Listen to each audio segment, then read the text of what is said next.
entrepreneur, she's got the scoop. Community and entertainment, she's in the loop. Every smile a burst of velvet light. Through the screen she shines so bright. With the laughs and tales that weave tonight.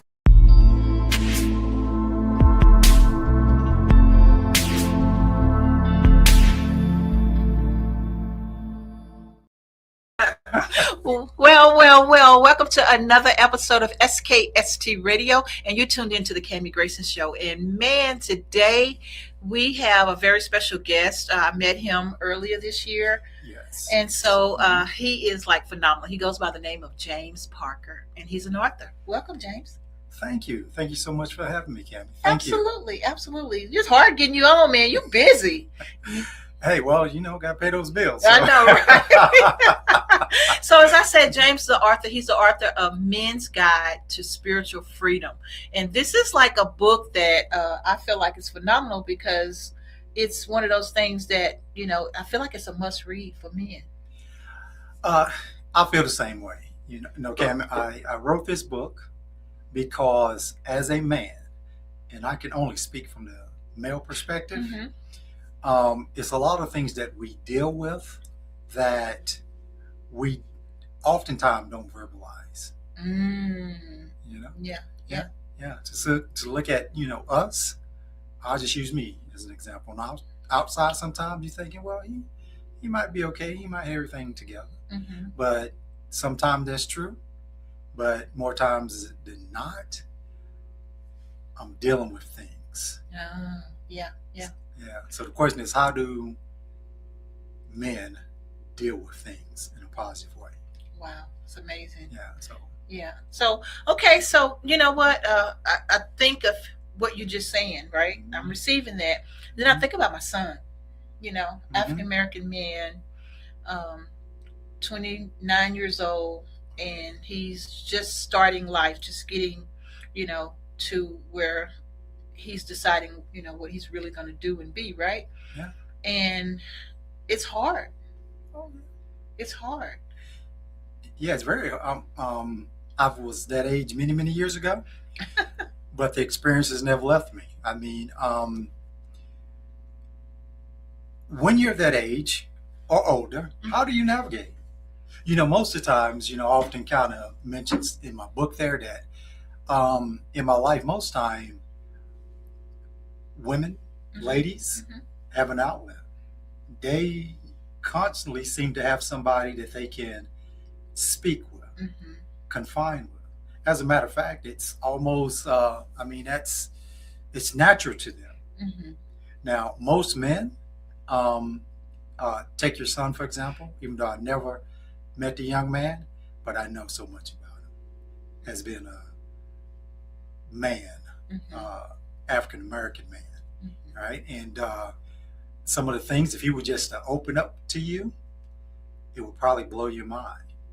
Oh, wow. Yeah, I mean, it's some deep things, because most of the time, we as men, we'll connect on a minimum level, not, don't be too intrusive. Right. We'll get deep on like sports. Yeah, that's universal, right? Yeah, that's just a facade, to be honest with you. Okay. But that which really moves us, that which really concerns us, and from a male perspective, we all need good, positive male role models. Yeah. Yeah. I can see that. Yeah. But so let's take it back. Okay. So when you wrote this book, what got you here? What made you start writing this book? So let's take it to when this finally came to you that this is something you need to write. Okay. What got me here or there? Life, number one. As being a husband, a father, a brother, a leader, all those things, right? And as I was going through those things and trying to make my way through it, it was only through the grace of God that I kept it together. Wow. You know, once again, on the outside, you know, I may have looked like I was, you know, have a military background. Mm-hmm. And even in the military, it says some of your most, and we use this term, right? So hopefully, audience, you understand, your most squared away, the most sharp looking Mm-hmm. sailor, and then I'm sure soldier, airman, Mm-hmm. marine. Those are the ones, if you follow them home, they're holding it together sometimes with paper clips and bubble gum. Oh wow, wow. But you know that's true though. I mean, right? So Yeah. the discipline Mhm.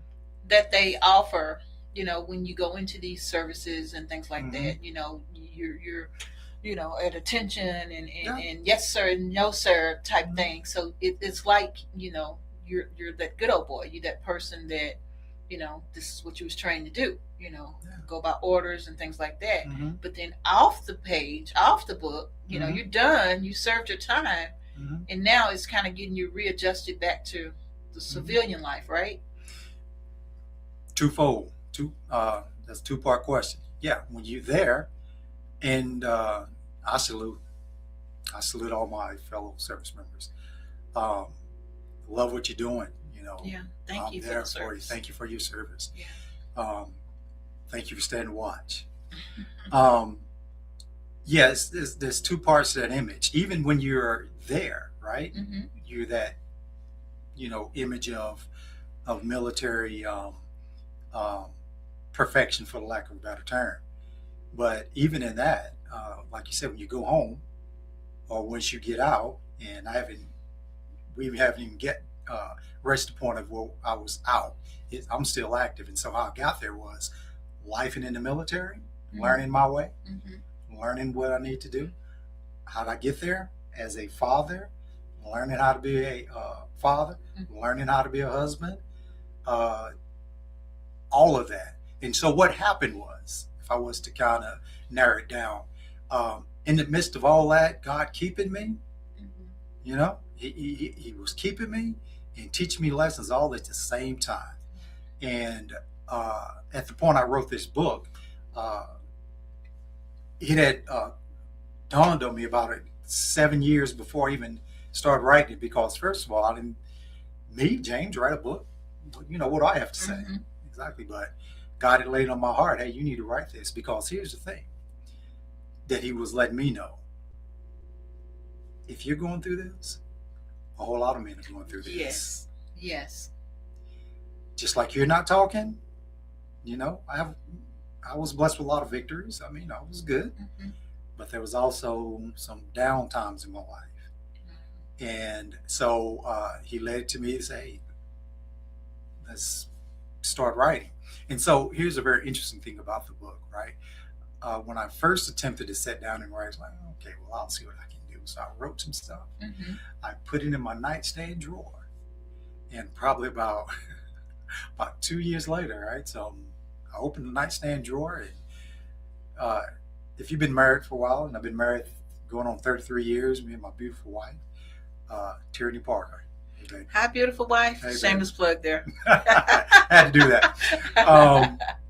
So I open up this nightstand, Cammy, and I pull out this notepad, and I start reading it. I was like, that's pretty good. Mm-hmm. Then I asked my wife, I said, baby, when did you write this? Oh my goodness. Yeah, Oh right. my goodness. Right? You know, right? So if you've been married, right, she can write my signature better than me, so she can write it like me, right? So Mm-hmm. and she says, what are you talking about? Let me see. So she takes the paper and she's like, I didn't write this. You wrote this. And I was like, I looked at it again. Like, yeah, I did write this, right? Yeah. So shortening up the story, I got here due to life. Mm-hmm. God had moved on me, and I'm not the person, you're reading my book, I'm not that type of person, right?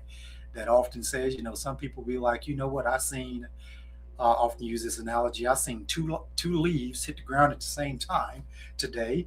That God must have been speaking with me, right? Mm-hmm. Speaking to me. Mm-hmm. And that's not me as a person, right? Right. So when God's speaking to me, I got to know it's him. He speak to me in a way that James know. Mm-hmm. Hey, I'm trying to get your attention here, right? So that was his way of getting my attention to share my experiences, which I know are very common to other people, and they're just not unique to me. Right. I know it 100% certainty. Right.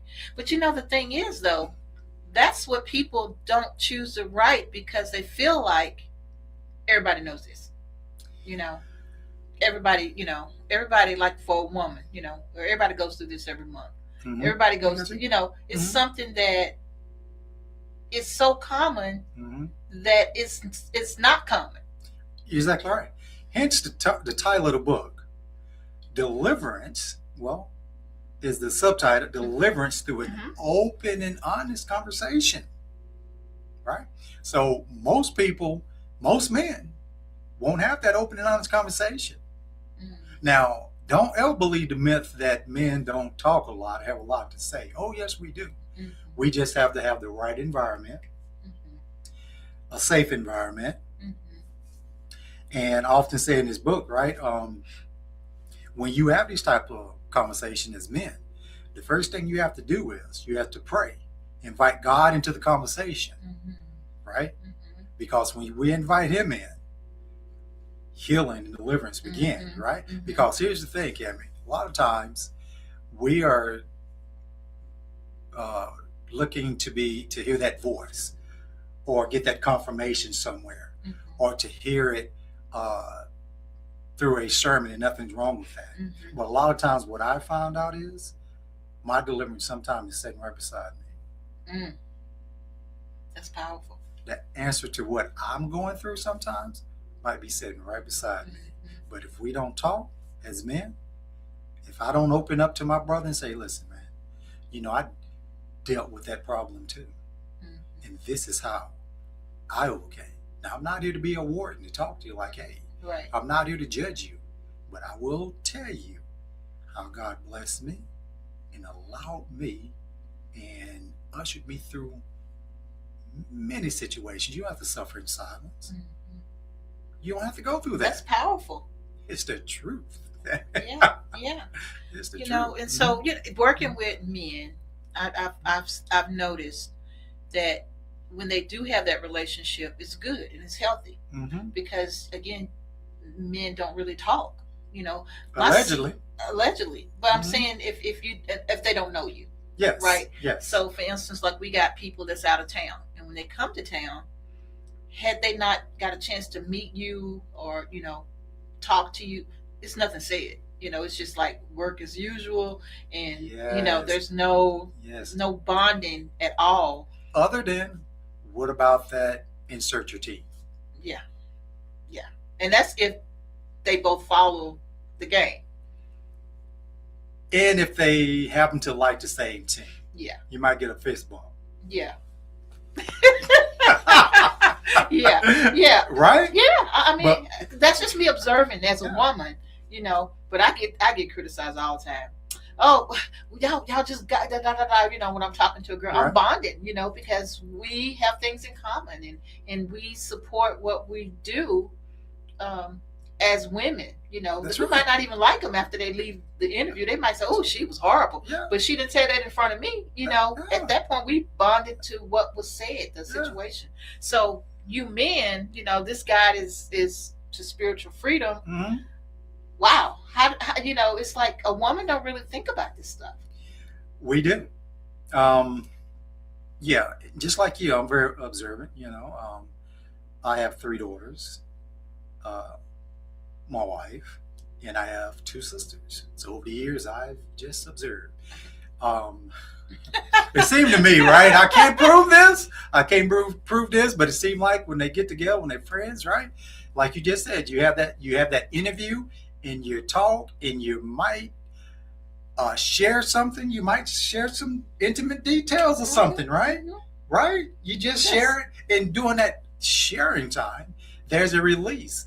Stress. It's a you too, girl. You know how they do, right? I don't want to try to mimic nobody, but then you walk away like, I knew it just wasn't me. It's a good interview. It was good. It was a good topic, right? And men, Now, there are some men out there who loves to talk, but that's the exception. That is definitely not the rule. In this book, here's for the exceptions, the people who don't talk, who don't know how to express themselves other than through other ways men have been taught by society how to express yourself. Okay. That's a deep one right there. Yeah, it is. That's a deep one. That really is. So we're gonna take a quick break, and when we come back, I want to know those little details because sometimes we see it, but we don't know what we're looking at, right? That's true. I'm gonna say thanks for giving. How about this?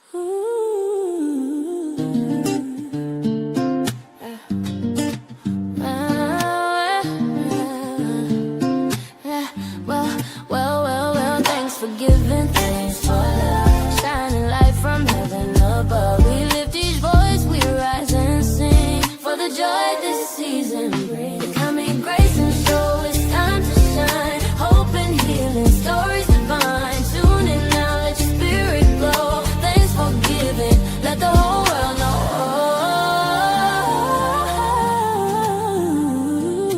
On the Coming Grayson show.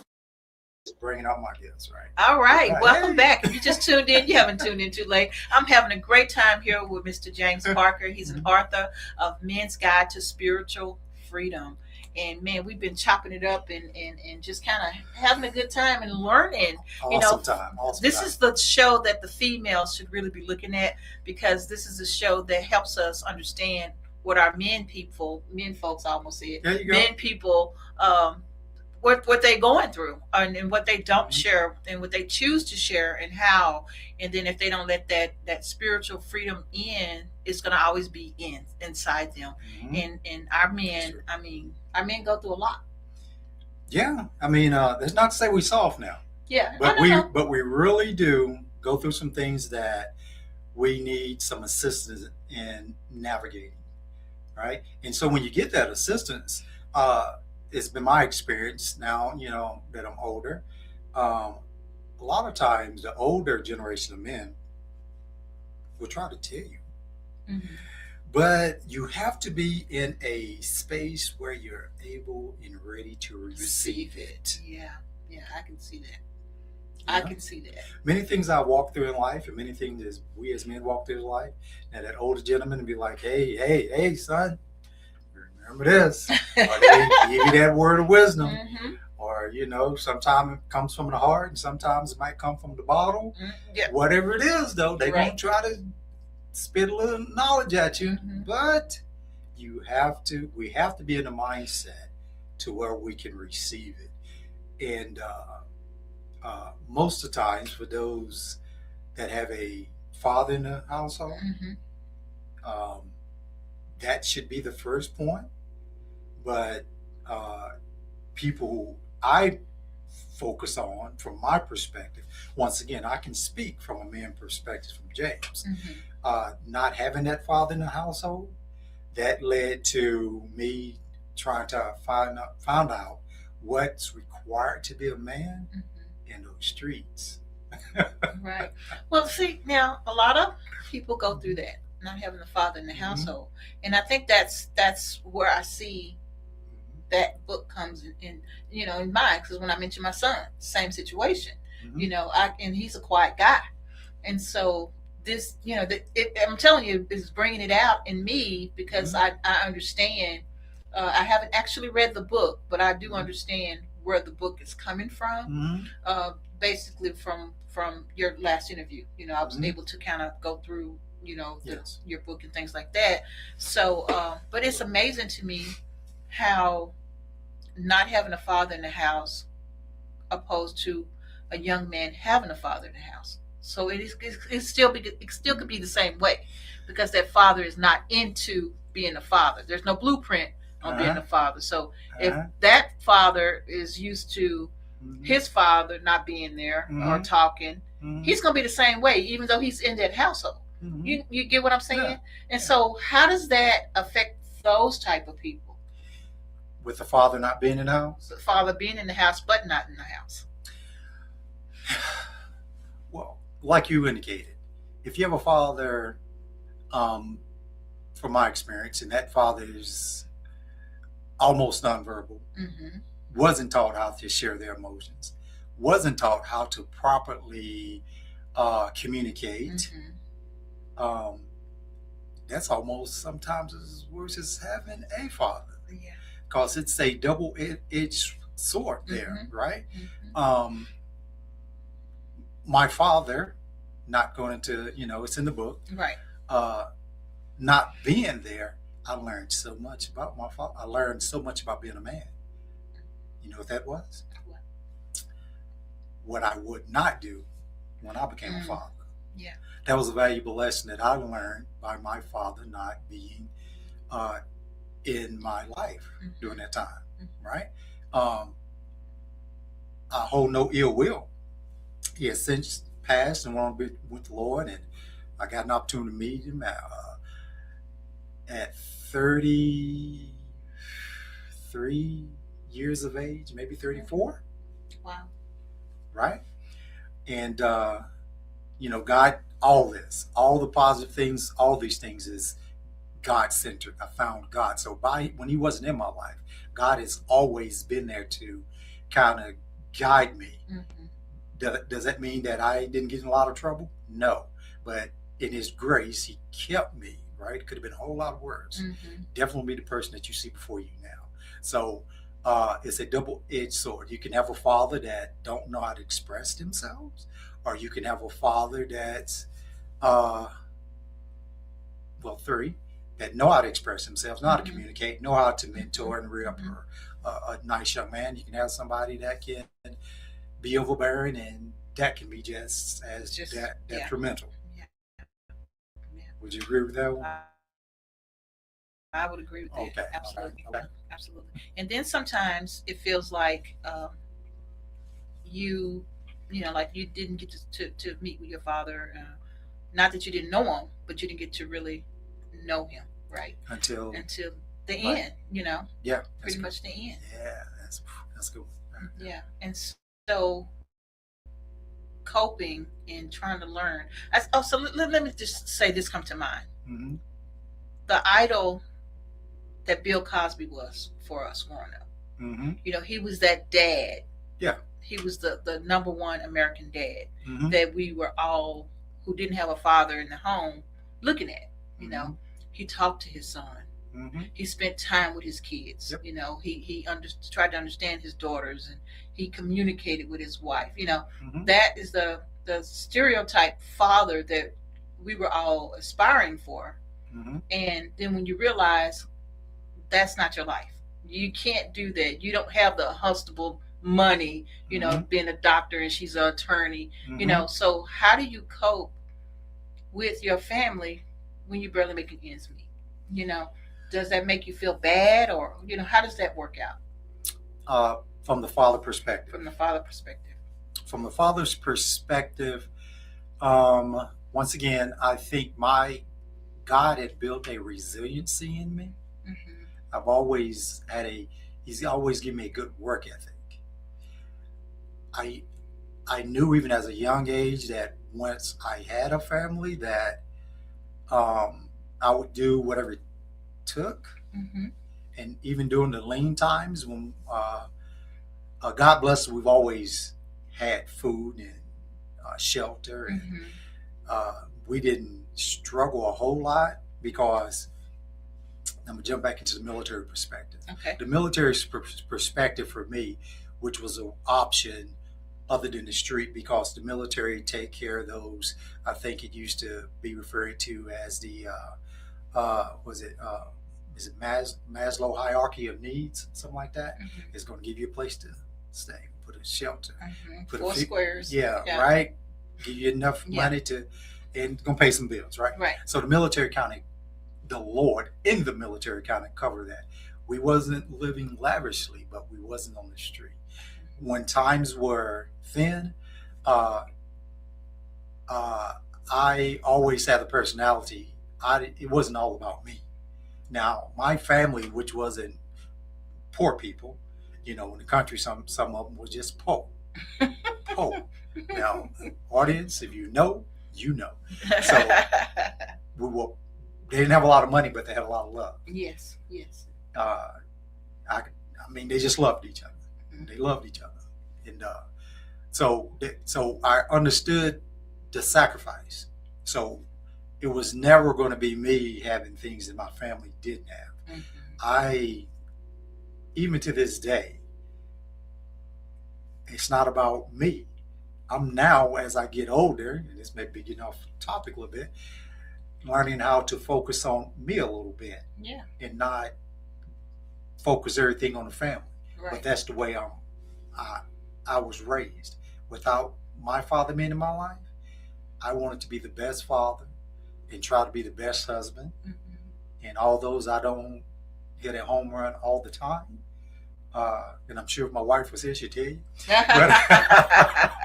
No, she'll tell you when you get home. Okay, Yeah, she'll tell you, right? She'll have to fill in the blanks for him. But I've always knew I had to sacrifice so that they could be better. Yeah, yeah. I mean, I can see that too, because women do that all the time. So now with COVID and everything that's going on, people now realize that self-care is important. Mm-hmm. Oh, And yes. it's not just for women, it's self-care for us all, because again, you're working like I don't know what to keep food on the table. You don't want your kids to me personally, I didn't want my children to feel like they were missing out on something because their dad wasn't there. And so that made me work doubly. I mean, I've always worked 2 or 3 jobs, and as we talked earlier, I got talent, so I will utilize those talents to the best of my ability to make sure that my family was taken care of. And so him being a young man, I couldn't be a father. You know what I mean? Mm-hmm. And so I did different things. I volunteered at the recreation center and put him in the sports, and I was there. I made me have an excuse to be at the recreation center. So I started a mentoring program for boys and girls. Awesome. Mm-hmm. And so it was called the Gents. Oh. And I got the FedEx basketball guys to be involved with the Gents so they can help with those situations. A lot of people are not like me though. Right. So now you got young boys who don't have the father. Mm-hmm. And if they don't get this book, how are you getting the word out there to potential young men that could really use this? Well, I have a really good core group of other men, spiritual brothers, who has embraced the book, embraced the role, who are really good role models. Nice. They have that certain thing that it takes to reach people, and so that's how I do it.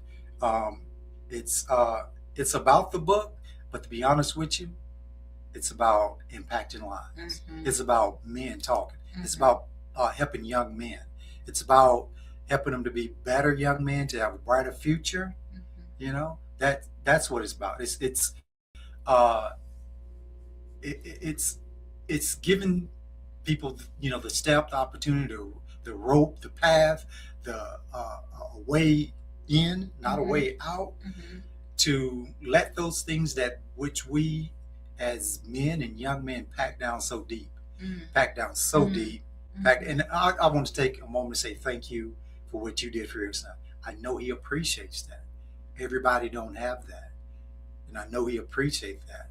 And I don't know the young man, but I'm sure that he tries to express that and say thank you and show you his gratitude in a way that he can. But I'm telling you, you did a good job, and I'm sure he really appreciates that. Oh, thank you. It takes a man to impart certain things to a man. Mm-hmm. I got that. But to show a man or young man the ropes about life, society, and certain things, there's nothing like a mother's love. Yeah. Well, I tell you, I mean, him being so small, potty training, oh my gosh, that was horrible. Because I'm one of those mothers like everything clean, right? Yeah. And I mean, I think I used to scream at that poor boy when he was little, because he I couldn't teach him that part for the guys, and my brother came along, and he was able to be there to help me with that situation. But I remember those days. Oh yeah. I remember those days. Yeah. All those things. It's all encompassing. It's those things. It's It's talking it out. It's you said your brother came and helped you out on that particular portion. It's sharing. It's uh, sharing what we know to do, right? Because when it comes to the home unit, right, in order to get that spiritual freedom, right, especially when you graduate to the uh, having kids or marriage stage, Right, right. it's the two what shall become one, right? It takes both, right? Right. Right. So I can imagine if I had both of my parents, but once again, it could be a double-edged sword. If one is teaching one way and one is teaching another way, Yeah, there you and go. they're not on the same sheet of music, Mhm. that can split, split you from Yeah, you got gospel heart and you zone. got rap mixed together. That's not clean rap. Yeah, yeah. I mean, you have to. Yeah. I mean, so the very center of this whole book is it's God. It's my, and I'm not just saying it's not a cliche. This is a real life experience here. If God had not stepped in and helped me through all of these situations, so many stories, and this book is not a per se a read. It's written like men read, not the scholarly guys. This is I got 5, 10, 15 minutes, I want to read something. It's a connecting, right? So what it does, it might have a topic and you read it, then it has some questions and answers. A good jump off point. It's a jump off point, right? And group of men get together and be like, hey, for example, let's say I have one story in there, right, which kind of resonate with most men who didn't have their father in their lives, right? But who later on met their father, right? And my story is when I met my father, who that was something I wanted to know as a young man. Who was I as a man? Nobody knew that but God himself. I never talked to anybody about it. It was in my soul. I see other people in that father, and so they had an identity. They knew who they were. But James didn't know who he was as a man, right? And so God worked that thing out. If I had the time to tell you his story, he worked it out. I was sitting in church, and it came across my mind. I'm going to show you something, right? That's in the book. And where does that come from? Yeah. Show you something. But he was answering something that was deep within me that nobody knew. Shorten this story up. The next day, after that church day, I get a phone call from a sister. Said, guess who I found? Our father. What? Wow. Next day. That's deep. Next day. Fast forward. He said, give him a call. But through my anger and my stubbornness, call you. For what? For what? Yeah. You ain't been around. But I eventually called. Hello. Heard my voice on the opposite end of the phone. Obviously, we sound just alike. God arranged a meeting. We met. I was able to ask those questions that I needed to ask. Wasn't a bad guy. He worked in the school system. Hard worker. Had a great work ethic. What happened between he and my mother is, that ain't my business, There's always three sides to the story. Yeah. Yeah. My side, your side, and somewhere lies what? The truth. And so when God worked that thing out, right, and allowed me to meet my father, he answered something in me that I so long for. Wow, that's amazing. Yeah. Amazing. Guys, if y'all could resonate to some of his stories, please take the time to go purchase this book. Can you just tell people how they can purchase this book? Well, once again, the title is Men's Guide to Spiritual Freedom. Subtitle is Deliverance Through Open and Honest Conversation. You can reach us on Amazon, right? There's other books that says Men's Guide, but it's Men's Guide to Spiritual Freedom. Deliverance through open and honest conversation. Right on Amazon. I love it. Now, before we go, I thumbed through the book a few minutes ago, and I'm just it's like a workbook, guys. So it's like it has these different topics and scenarios. And again, like I said, the book is phenomenal. Just the little bit I've seen of the book, and I just think it's a lot because you got racism in here. Oh yes. And so, as a black young man, Mm-hmm. they go through this stuff, and not saying not so much as like the gang people, that took the Mm-hmm. streets, but I'm talking about these young guys who's trying to do good, who's Mm-hmm. trying to walk the right path, Mm-hmm. and then they experience that. Mm-hmm. That's kind of hard too because you have nothing, you have no one, Mm-hmm. and then you get mistreated, or hey, I'm smart, and I got overlooked for this this job several times. Mm-hmm. So give us a little scenario of what this book is talking about in order of racism and About prejudice. racism. Well, in that particular story, I was outlining how that racism seemed to have always had a prominent position in some buildings that we call churches. I didn't say the church. Mhm. I said some Some buildings Okay. that we call church, because the church is in us, Mhm. right? And a lot of times when we face that as a man, as a young man, or whatever the case may be, um, it's kind of rough to navigate that, because what we have to do is we have to understand. You have to understand it's not the person; Mm-hmm. it's the spirit Mm-hmm. behind it. Because this is what the enemy wants you to do. When I say enemy, I mean the devil. Mm-hmm. He wants me. Let's say if you was and I had some things, racist things, right? He want me to hate you. Mm. He want to highlight something about you that make me hate you, and you vice versa me. Mm. And in that particular case, he has us both.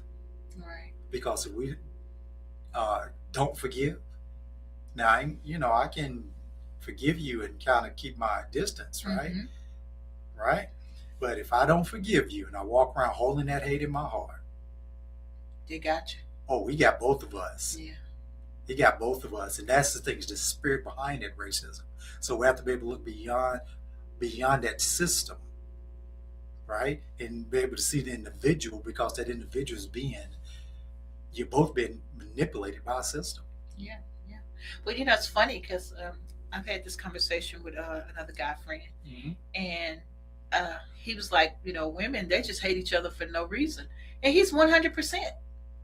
Just like you said, just because this person walked through the door with maybe a name brand bag on or Mhm. something, or Mhm. got her appear to have her stuff together. Mm-hmm. Some women immediately just don't like that woman. That woman hadn't done anything to them, Mm. and I've seen that, Mm. and that goes back to what you just said. Yeah, that's That's where does that come from? And I- then are men like that mostly, or no. is it the other colors, nationalities, I should say, other races that see something like that and just immediately dislike a person?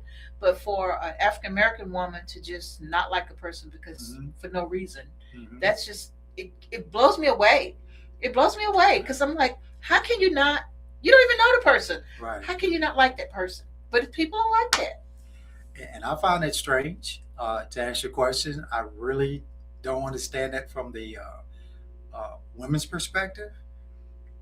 I really can't answer that. But that whole dislike or whatever it is a spirit behind it. I will Mhm. tell you that. I can believe that. There's a spirit behind it. In terms of other ethnicities automatically not, disliking each other, in some walks of society is probably like that, based off of, once again, what somebody has taught them. Mhm. They've learned from. It's just a learned thing. We all know, Mhm. right? And so once again, how you navigate it. Sometimes you got to sit down and talk about it, because once again, if I am dealing with it from a racism or from a male perspective and how I deal with it, society might tell me this is how you deal with it. Mhm. My upbringing might tell me No. this is how you deal Right. with it. Right. Right? Total different Yeah. scenario. Right? Yeah. But then again, what we're hoping is that sensible brother that's being led by the Spirit of God to say, hey, let me tell you how I deal with the same thing. But until I begin to stop looking at that person and start looking at the spirit behind that and how that divisiveness is designed to pull us all down economically, socially, and my God, spiritually. When you begin to look at it from that perspective, I can better navigate. Does that mean I got to be right in that midst of toxic that toxic environment? No. I can see it. I can separate. I can like you from a distance. Yeah. So that's how that works for me. Yeah, that's amazing.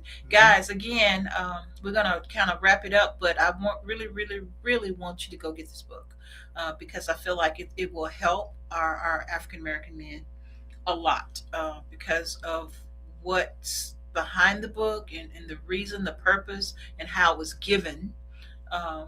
And it's still amazing that you thought your wife wrote it. Yeah, that's something. Yeah, that's something. That's right, amazing. Hey. And so yeah, guys, I'm really recommending Men's Guide to Spiritual Freedom. And you see how pretty the book is. You see the color of the book. And if you have any questions, hey, let us know. Let us know. Put your comments on the YouTube page. Share this YouTube. Share, like, subscribe. If you know any young man that might need some help, Yeah. I would say this. It says Men's Guide. When you look at it, it says men. It's for men. But what I found out since writing this book, it's men meaning plural. Men and women have found benefit of reading this and to better understand their spouse. As you indicated, it can also better help you understand the men in your life. And I'll be honest, I have to tell you, it's a great, if you want your men to be better, this is an awesome book to get that conversation started. Once again, hey, once they get that book, begin to read it, and they like two get together, they pray and invite God into that conversation. Wow, amazing. I'm telling you, amazing. Healing and deliverance will begin. Wow, yeah. So, okay, guys, we're going to call it an end, but first, tell people how to get in contact with you. You can get in contact with me at my email address. It's park, PARK, 933 at yahoo.com. If you like to just reach out, have some conversations, have me to speak, do speaking events, I'll be very honored to come out at your men's meeting and open up the book and facilitate the first topic. I would love to do it. Reach out to me. Once again, you can get the book on Amazon. Once again, it's called Men's Guide to Spiritual Freedom, Deliverance Through Open and Honest Conversation. I love it. Absolutely love it. Okay, guys, until then, next week right here, SKST Radio. It's a wrap. James, thank you so much for being on the show. Thank you. And boy, let me tell you, this is not the end, because we got a whole bunch of chapters in that book. Let's do it. All right. Okay, guys, until then, next time, bye for now.